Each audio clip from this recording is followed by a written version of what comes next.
Last week मैंने अपने YouTube channel के कम्युनिटी सेक्शन में एक कमेंट डाला था जिसमें मैंने आप सबसे पूछा था कि आप लोग किस तरीके की वीडियो मुझसे चाहते हैं हेयर ट्रांसप्लांट के टॉपिक्स पर।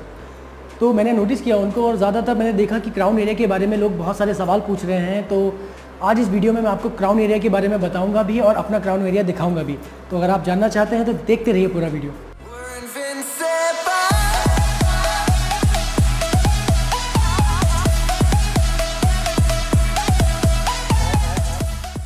Hello everyone, this is Kabir here and you are watching my channel hair transplant. अपने इस चैनल पर मैं अपने हेयर ट्रांसप्लांट के डे 1 से लेकर अभी तक की डिटेल्स आपके साथ शेयर करता हूँ। जो भी एक्सपीरियंसेस मेरे साथ हुए वो भी आपके साथ शेयर करता हूँ। तो अगर आपको मेरी वीडियोस का कंटेंट पसंद है और आप मेरी वीडियोस को पाना चाहते हैं तो सब्सक्राइब कीजिए मेरे चैनल को और बेल बटन दबाना बिल्कुल मत भूलिएगा, क्योंकि अगर आपने वो नहीं दबाया तो आपको नोटिफिकेशन नहीं आएगा। और अगर आपको मेरी वीडियोस पसंद आती हैं तो प्लीज़ इस वीडियो को भी लाइक ज़रूर कीजिएगा, क्योंकि आपका हर लाइक मुझे बहुत ही मोटिवेट करता है ऐसी वीडियोज़ आपके लिए बनाने के लिए। और मेरी हर वीडियो के साथ मेरे साथ कुछ नए लोग जुड़ते जाते हैं जो कि मुझसे कुछ कॉमन सवाल पूछते हैं। तो उन सवालों के लिए ये मेरा प्रोफाइल है जिसमें मैंने अपनी सारी डिटेल दी हुई है कि मैंने किस क्लिनिक से करवाया, कितने रुपए का करवाया और कितने ग्राफ लगे मेरे। ये सारी डिटेल्स इस प्रोफाइल में मौजूद हैं, जिनको भी चाहिए वो ये डिटेल देख सकते हैं। तो चलिए अभी क्राउन एरिया पे बात करते हैं। क्राउन एरिया एक बहुत ही कॉम्प्लिकेटेड एरिया है जिसमें कि आपका बहुत ज़्यादा ग्राफ लग जाता है। अगर आप देखिए क्राउन एरिया को तो उसको कवर करने में अगर आपको अच्छे से कवर करना है तो आपको 4000 ग्राफ तो वहीं पे चाहिए होगा, अगर आपको डेंसिटी के साथ चाहिए तो। लेकिन आपको क्राउन एरिया के बारे में बताने से पहले मैं आपको एक एग्जांपल दूंगा, उससे आपको अच्छे से समझ में आएगा। हमारे जो एक एशियन हमारा जो एशियंस होते हैं हम, उनका जो सर होता है उनमें लगभग 1 लाख बाल होते हैं। उन 1 लाख बालों में से अराउंड 40% हमारे डोनर एरिया में होते हैं। इसका मतलब 40,000 बाल हमारे डोनर एरिया में होते हैं और उस 40% में से हम अराउंड 40% ही ग्राफ्ट हार्वेस्ट कर सकते हैं, क्योंकि इससे ज़्यादा करेंगे तो डोनर एरिया आपका बिल्कुल ख़राब दिखेगा, पैचेस दिखेंगे तो वो एक नेचुरल लुक नहीं देगा। इसका मतलब आप मैक्सिमम अपने पूरे बालों में से, डोनर एरिया में से सिर्फ 16,000 बाल ही ले सकते हैं। इसको अगर ग्राफ्ट में कन्वर्ट करेंगे तो मैक्सिमम 7 to 8,000 ग्राफ्ट ही आप अपने सर में से ले सकते हैं। अब आप मुझे एक बात बताइए कि 7 लेवल एक बॉल्डनेस होती है, 7 लेवल की बॉल्डनेस में ऑलमोस्ट 70% बाल चले जाते हैं आपके सर से। 70% का मतलब हो गया कि 70,000 बाल चले गए। ठीक है, किसी भी तरीके से उन 70,000 बालों को, उन 16,000 बालों को लगा के क्या उस तरीके की डेंसिटी कभी आ सकती है क्या? ये तो एक लॉजिकल थिंग है जो कि सबको पता है कि नहीं हो सकता। तो सबसे पहले जिन लोगों को भी ट्रांसप्लांट के बारे में कुछ गलत भ्रांतियाँ हैं, कुछ भ्रम है कि हेयर ट्रांसप्लांट करवा लिया तो बस बिल्कुल बाल नेचुरल लुक आ जाएंगे, लहराते हुए बाल आ जाएंगे, ऐसा बिल्कुल नहीं है। ये सब चीज़ें अपने दिमाग से निकाल दीजिए। ट्रांसप्लांट सिर्फ एक कैमोफ्लेज का काम करता है, सो दैट आपके अगर बाल चले गए हैं तो आपके वो एक बाल आ जाएंगे, सो दैट आप अगर सेल्फी ले रहे हैं, आप पार्टीज़ में जा रहे हैं, आप किसी से मीटिंग्स कर रहे हैं तो आपको ऑड नहीं लगेगा, आप कॉन्फिडेंट फील करेंगे। बट ये भूल जाइए कि यहाँ लहराते हुए बाल आएंगे और यहाँ तक ऐसे बाल हो जाएंगे, ऐसा पॉसिबल नहीं है किसी भी तरीके से। दूसरी बात, क्राउन एरिया कॉम्प्लिकेटेड इस सेंस में भी है कि अगर आप यहाँ पे ट्रांसप्लांट करवाते हैं तो ये आपके ज़्यादातर ग्राफ्ट्स को तो ले ही लेगा, साथ ही साथ इसका रिजल्ट आने में भी 7-8 महीने से लेकर के 1 साल तक का टाइम आ जाता है। किसी केस में तो बाल आते ही नहीं हैं। तो कहीं ना कहीं अगर मेरे पर्सपेक्टिव से देखा जाए तो crown area is like a wastage of grafts. आप अगर करवाना भी है तो उसको ज़्यादा डेंस मत करवाइए, लाइट ही रहने दीजिए। जितनी भी डेंसिटी लेनी है आप अपने आगे के बालों में दीजिए। और शायद इस मामले में मैं लकी रहा हूँ। तो कैसे रहा हूँ मैं अभी आपको आगे बताता हूँ। तो चलिए सबसे पहले मैं आपको अपने बारे में बताता हूँ। जो मैंने प्रोफाइल डाला है वैसे उसमें सारी डिटेल्स मौजूद है, फिर भी मैं रिपीट कर देता हूँ।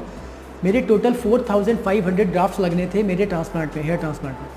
तो उसमें से जब डॉक्टर्स ने ग्राफ्ट को हार्वेस्ट करना शुरू किया तो शुरू में तो ठीक था, लेकिन बाद में क्या हुआ कि जो एक स्किन में लैक्सिटी होती है, यानी कि थोड़ी ढीली स्किन होती है, उससे क्या होता है कि जब आप ग्राफ्ट निकालते हैं तो ग्राफ्ट निकालते टाइम वो जो पंचिंग मशीन होती है वो इधर उधर जा सकती है, जिसकी वजह से ग्राफ्ट तो ख़राब हो गई होगा, डोनर एरिया भी वेस्ट हो जाएगा। तो शुरू में ठीक होता है क्योंकि वो दूर दूर से बाल निकालते हैं, लेकिन जब आपको और ज़्यादा बाल निकालने पड़ते हैं तो प्रॉब्लम होती है। तो इसी वजह से मिड मेरी सर्जरी में डॉक्टर ने बोला था कि इससे ज़्यादा ग्राफ्ट अगर हम आपके निकालेंगे तो आपका डोनर एरिया वेस्ट हो जाएगा। आपको हम सजेस्ट करते हैं कि आप एक और सेशन का वेट करिए, सो दैट जो भी कुछ कमियां रहेंगी वो अगले सेशन में आपकी पूरी हो जाएंगी। बट मेरे पहले सेशन में ही इतना अच्छा रिजल्ट आया है मेरा कि कभी कभी तो मुझे लगता है कि मुझे सेकंड सेशन लेने की ज़रूरत है भी नहीं। लेकिन हाँ, मुझे कुछ चीज़ें हैं जो टचअप्स करवाने हैं। थोड़ा सा हेयर लाइन को अपना नीचे लेना है, प्लस क्राउन एरिया में जो बचा खुचा है हल्का फुल्का मुझे डेंसिटी लेके आनी है, ज़्यादा नहीं लूँगा। मेन मेरा आगे का लेना है। और जो भी कुछ अगर हेयर फिलिंग का कुछ करना होगा तो वो, बट मुझे लगता नहीं है कि ऐसा कुछ भी अभी फ़िलहाल ज़रूरत है। अगर आगे होती है तो मैं आप सबको बताऊँगा। तो आप पहले मेरे क्राउन का फ़ोटो देख लीजिए। ये वो फ़ोटो है जब मेरा ट्रांसप्लांट नहीं हुआ था, जो मेरा बिल्कुल जब मैं बाल झड़ चुके थे मेरे। उसके बाद ये वो फ़ोटो है जो मेरे क्राउन एरिया में जब बाल ट्रांसप्लांट किए गए थे। बहुत ही कम ट्रांसप्लांट मेरे को मिला था इसके अंदर, क्योंकि ग्राफ्ट नहीं निकल पाए थे। अराउंड 400 to 500 ग्राफ्ट से मेरे लग पाए थे। और ये अभी मेरा ये आप जो क्राउन एरिया देख रहे हैं, ये मेरा करंट का क्राउन एरिया है, जिसमें मतलब जो मेरा जितना भी बाल आया है आप देख सकते हैं। तो इतना डेंस नहीं है, लेकिन ये इससे मुझे सच में पर्सनली कोई प्रॉब्लम नहीं है, क्योंकि इससे मुझे कोई भी दिक्कत फील नहीं होती। मैं सामने से देखता हूँ, मैं सामने से लोगों से मिलता हूँ, फ़ोटोज़ खींचता हूँ, तो वो मेरे लिए सफिशेंट है। और साथ ही साथ मेरे साथ एक प्लस पॉइंट और भी है कि मेरा सेकंड सेशन बचा हुआ है। जैसे ही मैं उसको कराऊंगा, हेयर लाइन भी करेक्ट हो जाएगी और बाल और अच्छे हो जाएंगे, जो फीलिंग होगी, प्लस क्राउन एरिया भी थोड़ा बहुत और अच्छा हो जाएगा। तो वो मैं कब करवाऊंगा उसके बारे में अभी कुछ नहीं कह सकता। डॉक्टर्स हमेशा मैं उनसे पूछता रहता हूँ, बोले कि अभी आप रुक जाइए। यहाँ पर मैं आपको एक बात और बताता हूँ, लोग कभी कभी इतने उतावले हो जाते हैं हेयर ट्रांसप्लांट करवाने के चक्कर में कि वो ये भूल जाते हैं कि उनके पास डोनर एरिया लिमिटेड है। तो डोनर एरिया अगर क्या होता है कि वो चाहते हैं कि एक ही बार में खूब अच्छी डेंसिटी मिल जाए, सारे बाल एक बार में लग जाए। तो उससे क्या प्रॉब्लम होता है कि सपोज़ आपने सारे बाल लगवा लिए, फिर अगर कहीं से बाल जाने लगेगा, आपके पास डोनर एरिया तो बचा नहीं है ना, बाल तो बचे नहीं है ना, आप कैसे करेंगे उस चीज़ को। तो सबसे अच्छी जो एज एक मानी जाती है, वो आपकी कोई भी एज हो, वो एज है जब आपके बाल ज़्यादा से ज़्यादा जा चुके हों, सो दैट आपके फर्दर हेयर लॉस पॉसिबल ना हो। तो उस केस में वो he is a right candidate for the transplant, right. तो मैं आपको यही कहना चाहता हूँ कि हेयर ट्रांसप्लांट में बिल्कुल जल्दबाजी मत करें। जब तक हो सकता है अपने बालों को रोकें। आप एक डर्मेटोलॉजिस्ट से कांटेक्ट करें, आप अपने बालों को रोकने की कोशिश करें दवाइयों से। वैसे वो पॉसिबल नहीं होता, बाल जाना है तो जाएंगे ही, लेकिन हाँ, आप उस टाइम पीरियड को थोड़ा बढ़ा सकते हैं। इस चीज़ की कोशिश कीजिए आप, क्योंकि कोई भी अच्छा क्लिनिक आपको कभी भी ये सजेस्ट नहीं करेगा कि आप एक बार में ही अपने सारे ग्राफ्ट्स को यूज़ कर लें, एक बार में ही अपना सारा डोनर एरिया वेस्ट कर दें, क्योंकि आपको फ्यूचर में भी कभी 5 साल 10 साल बाद आपको ज़रूरत पड़ सकती है। यहाँ पर एक चीज़ और मैं सवाल का जवाब दे ही देना चाहता हूँ। लोग पूछते हैं कि ट्रांसप्लांट के बाल जो होते हैं परमानेंट होते हैं कि नहीं होते। बिल्कुल परमानेंट होते हैं, लेकिन अगर आप उनकी केयर करें तो। अगर आपने केयर नहीं की तो परमानेंट नहीं होंगे, झड़ सकते हैं।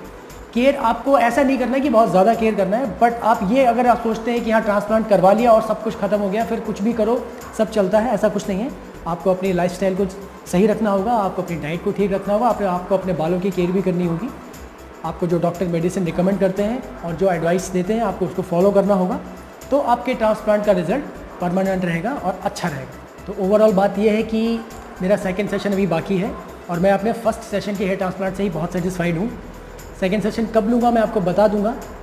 और आगे आने वाली वीडियोज़ में मैं आप सबके लिए, जो ये कम एज के जो बच्चे होते हैं 18-20 साल के, जिनके बाल झड़ने लगते हैं, उनके बालों को रोका जा सकता है काफ़ी हद तक। अगर वो मेल पैटर्न बॉल्डनेस नहीं है, न्यूट्रिशन की वजह से हो रहा है, अगर वो मेल पैटर्न भी है तभी भी उसको काफ़ी हद तक एक्सटेंड किया जा सकता है। तो काफ़ी चीज़ों के बारे में मैं वीडियो लेके आऊँगा आपके लिए, चाहे वो मेसोथेरेपी हो या फिर लेज़र कॉम्बिंग हो, और उसकी सच्चाई भी आपको बताऊँगा कि सच्चाई क्या है, क्या वो वाकई में इफेक्टिव है कि नहीं है। तो अगर जानने चाहते हैं तो सब्सक्राइब कीजिए मेरे चैनल को और जुड़े रहिए मेरे साथ। तो मिलता हूँ आपसे अगली वीडियो में अगले कंटेंट के साथ। तब तक के लिए take care and bye bye.